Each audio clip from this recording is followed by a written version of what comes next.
hey, listen, Jocko, I know that keeping the ego in check is an important principle.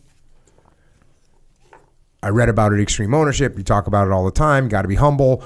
But at my company, ego is a huge problem. How do I get my company to start promoting the ideal of humility? And how do I get them to recognize that ego is such a big problem?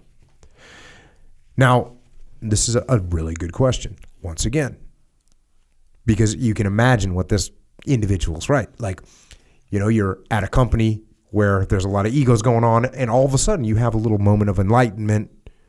You realize that ego is causing you a lot of problems. So you start putting your own ego in check. And then you go, oh, wow, this is working. I'm doing better. I'm coordinating better. I'm working, my interpersonal relationships with the other people on the team are better. My relationships with people on other teams are better. We're getting more done because our relationships are better. I'm putting the team and the mission above myself. That means the team and the mission are doing better. That's great. So you realize all this stuff. And then you say, okay, well, how do I start to spread the word? How do I get other people to do this? And this is a tricky question, right? It's a tricky thing because if like, let's say your team you see that ego is a problem and you sit them down and go, listen, guys, you all got big egos and that's the problem. Mm-hmm. I mean, you're going to run into level 9 defensiveness. Oh, yeah. It's actually going to go beyond defensiveness. They're going to start attacking you. That's what's going to happen. When you got all these crazy egos, they're going to gang up. They'll like unite. Yeah. They'll put their egos aside for a split second so that they can unite against you. Mm-hmm. So you can't confront them. And once again, are there certain relationships that you could have with someone where I go, hey, let's say you and me and you had an ego, but you and I were really tight. And I said, hey, man, you're letting your ego get in the way of this.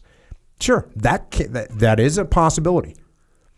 That is a very rare occurrence. Most of the people that you work with on a regular basis, you don't have that tight of a relationship. The other thing is when someone has a big ego, that's not the type of person that's open to those kind of criticisms anyways. So it's like there's two hurdles that you have to overcome. Number one, your relationship isn't usually that good. And number two, they have a big ego, which is part of the problem. And that's what makes the problem hard to attack. Mm-hmm. So what are you going to do? And I got to throw this one more little thing. When people talk about I'll have someone say, but wouldn't it be better if you could just talk to him? Wouldn't it be better if you just, put down on some bulletized list and said, hey, here's the things that here's the problems that your ego's causing. Look, I get it. And isn't it great to have direct conversations? Isn't it great if I can just sit you down? If you and I have this mind meld where you just know I'm 100% looking out for you and you're open to, like, if we have that, that's in an ideal world, that's great. Mm-hmm. That's great. Golf clap. Sure. It's great. The problem is it doesn't exist very often. And confronting someone that has an ego about their ego can often just exacerbate the problem. Yeah. So here's what you do. Instead of self-identifying the problem and pointing the fingers at other people, which, by the way, is placing blame, which is a problem. Mm-hmm. So instead of doing that, what we're going to do is start pulling the thread on some of the problems that we're having on the team. So, for instance, this group over here needs some help on their part of the project, but no one's helping them. What's going on? If you start to pull the thread on that, you'll find at the end of that thread, there'll be hanging some egos. Whether it's the ego of the person that doesn't want to ask for help, or whether it's the ego of the other person that doesn't want to give help because they think they need to do their own job. I'm not doing that. So you pull the thread, and at the end, you'll find these little egos hanging. And then what you do is you just expose them. And you say, well, what do you think the root of the problem is? And you start pulling that thread, and you get to a point where someone says, you can finally have an open conversation where someone finally says, well, I guess I could use some help. You just discovered it. So That's like a cover and move situation, right? If cover and move isn't happening, and it isn't happening because of egos, if you pull the thread, you'll get to the end of the thread and it will be attached to someone's ego in most cases. Is there a possibility that it's like, hey, this group doesn't know what the other group's doing? Yeah, absolutely. Those are easy problems to solve because we can just pull the thread. We find at the end, oh, we need better coordination between these two teams. Cool, there it is. Mm-hmm. When you pull the thread and it comes out, the little ego's dangling on the end of it. Then you go, okay, let's expose these and let's try and ask questions to figure out and get people to realize what they're looking at. Mm. You want them to come to that conclusion. That's the trick. Yeah. That's the maneuver, is to get them to come to conclusion. And they might never verbalize it, but they go, yeah, in their mind, they're like, I guess I didn't want to ask for help because my ego was in the way. So there's one. If you got people that aren't keeping things simple, just go through the laws of combat. Simple. People are making the plans too complex, and yet they keep doing it. And when you go and say, hey, these plans seem like they're really complex, and of course they say something like, hey, I don't think everyone understood the plan. It seemed kind of complex, and the person says, people need to pay more attention when I'm briefing. Mm-hmm. And you pull on that, right? The frontline troops, they need more detail because otherwise they're going to screw up. That's why it's so complex. It's like, okay, let's look at what's really happening. What's really happening is I've created a plan that I won't give up because my ego's too big. Right? When you pull that thread and you go, listen, hey, the frontline troops don't understand what to do. It seems like that could be a real problem. Mm-hmm. And maybe, and this is nothing, you give them a little out.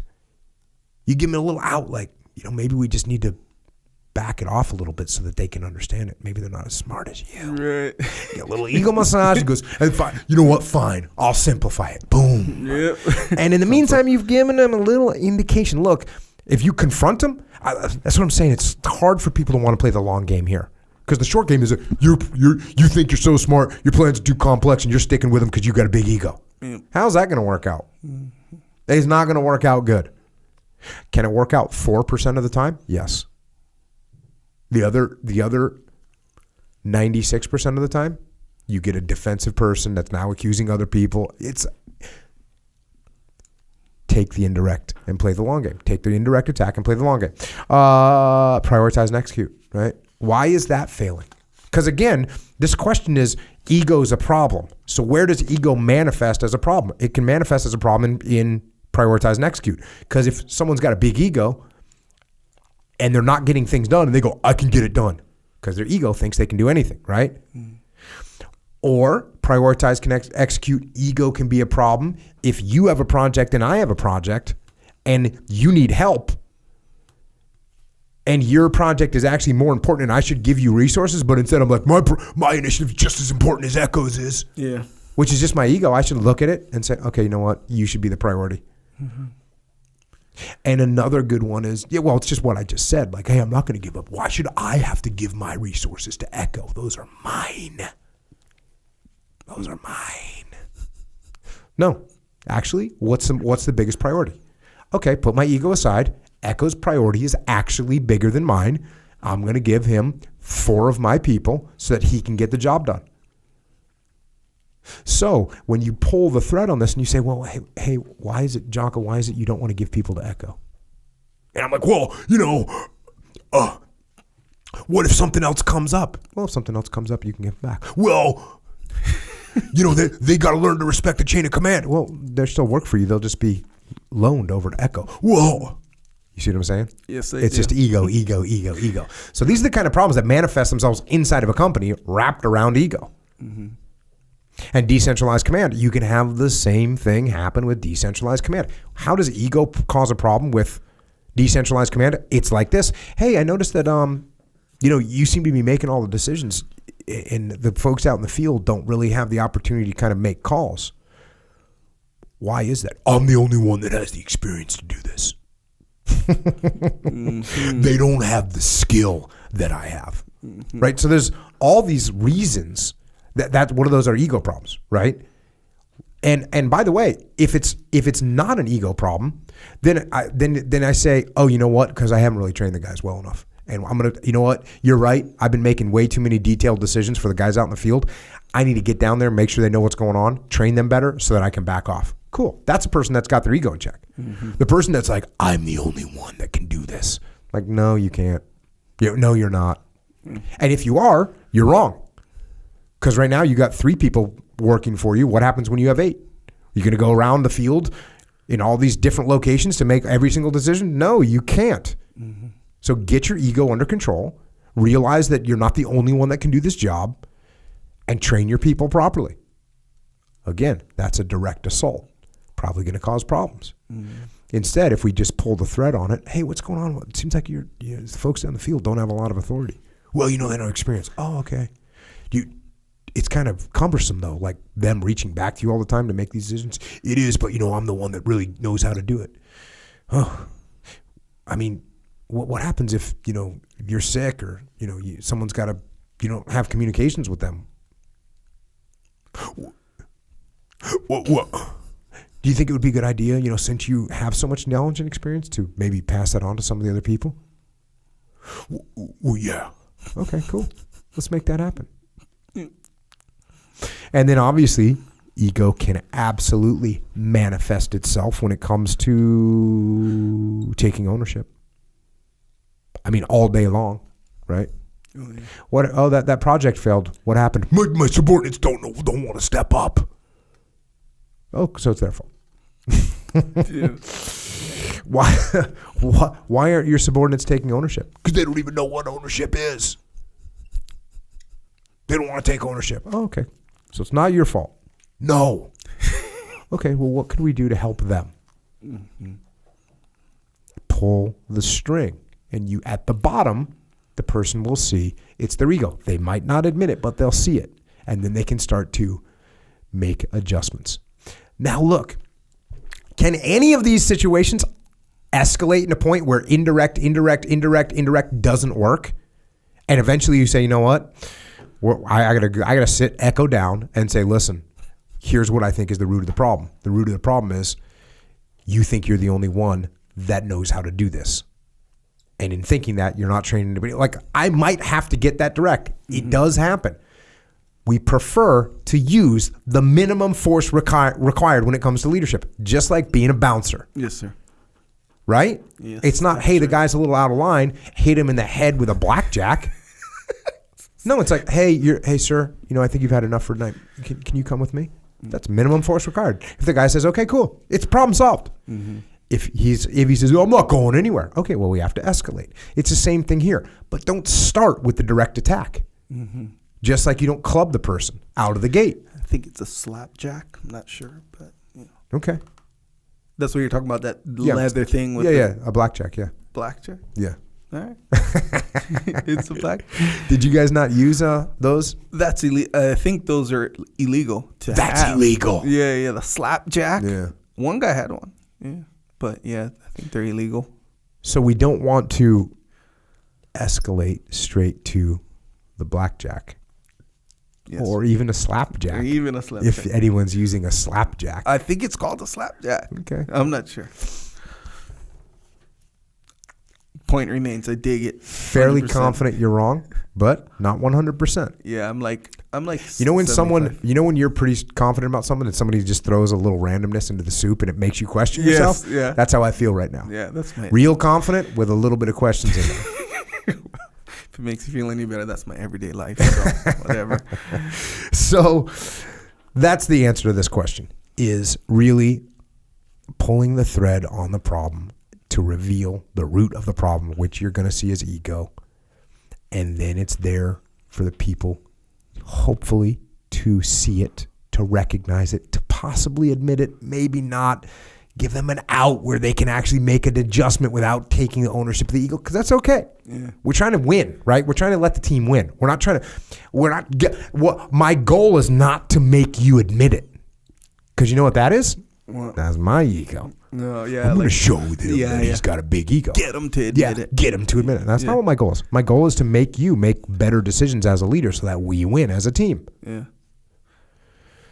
So That's what we're trying to do here. It's real interesting how you laid that out, because you used to do that to me. Probably still do. Maybe. But it was less about the ego, I think, anyway. And maybe it's all the same. Maybe at the end of the day, it's all the same.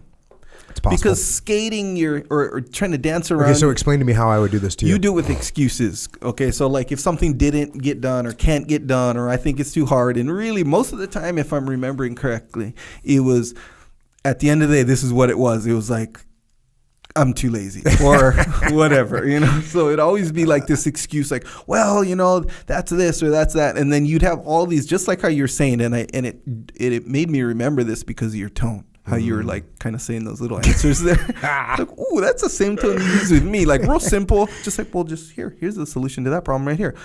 Because there's all these little excuses that you make, like, oh, I didn't really have time because I had to do this.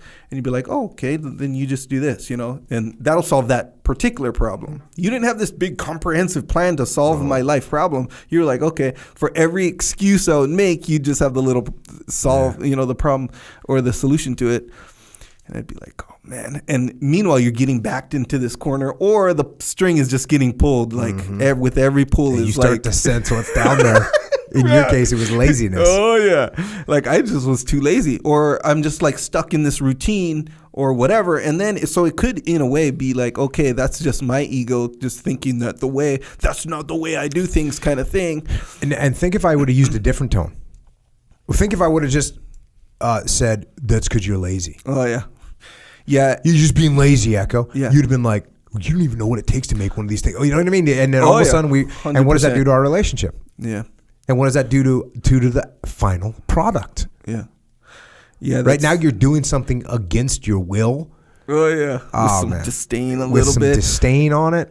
Yeah, fully. And if you would have just been like, hey, you're lazy, this is what my mind would have went to, this belief. This actually, and in a way it's true, but it doesn't like get anyone anywhere. Where if you would be like, you're lazy, I would have thought and maybe even said that it's not that I'm lazy, it's just you're just this crazy hard worker who have these standards that are unreasonable for a normal person. And I'm just a normal person, excuse me, kind of an attitude.